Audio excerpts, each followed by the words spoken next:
Hello, I'm Chris Barrow with the BBC News. President Biden has said he'll always defend the right to free speech, but order must prevail as demonstrations continue at universities across the United States over the conflict in Gaza. He was speaking after police dismantled a pro-Palestinian camp at the University of California's Los Angeles campus. At least 200 people were arrested in the raid. Our correspondent in LA, David Willis, says the American president has been criticised for not responding sooner to the protests. President Biden and other senior Democrats have held back because they didn't want to be seen to be unduly favouring one side over the other. President Biden's backing of Israel in the conflict in the Middle East has somewhat put him at odds with many of the young progressive voters the Democrats will be looking to in November's election. And they've likened Israel's military offensive in Gaza to a genocide.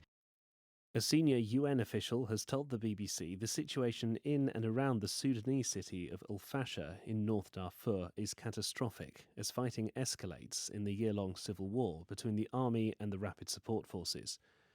Toby Harwood described increasing arbitrary killings, the burning of entire villages, intensifying air bombardments and a tightening siege that's preventing the delivery of humanitarian aid. A hydroelectric dam has collapsed in southern Brazil after days of heavy rains that have killed at least 31 people. 15,000 people have been forced to leave their homes, at least 500,000 are without power and clean water across the state of Rio Grande do Sul. Gilberto Luis is helping out.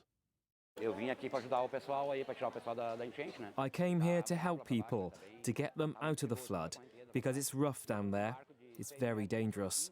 There's a strong current, and I brought a 6-metre boat and a 15-metre motor, so we're getting people out. Apple says global sales of its most important product, the iPhone, dropped by 10% from January to March of more than $90 billion compared to the previous year. But shares in the tech giant rose after it announced a buyback worth $110 billion. With the latest for us, here's Michelle Fleury. Apple's single biggest business, the iPhone, isn't expanding as quickly as it did. Compared to this time last year, iPhone sales fell 10%, even as the global market expanded. Apple also faces challenges in its third biggest market, China. There, the iPhone faces fierce competition from homegrown rival Huawei.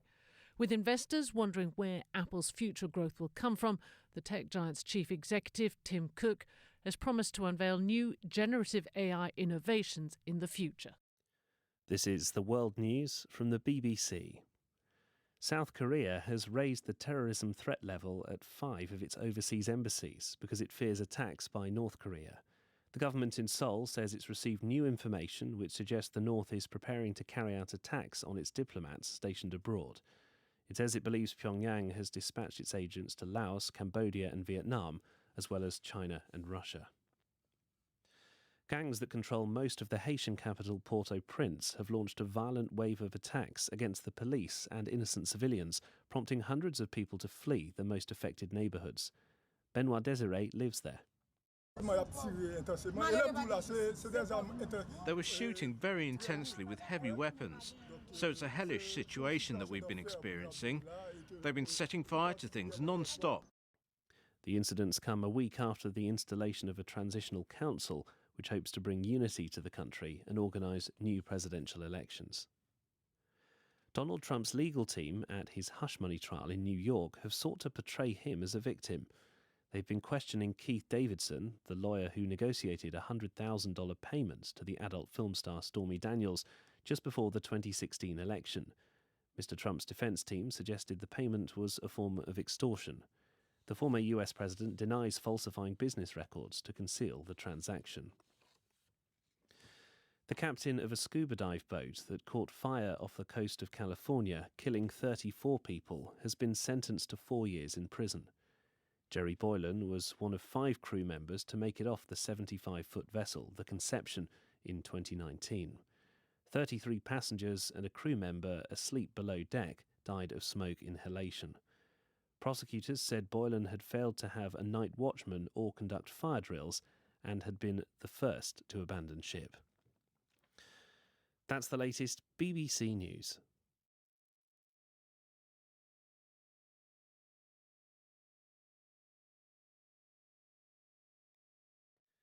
Hello, I'm Chris Barrow with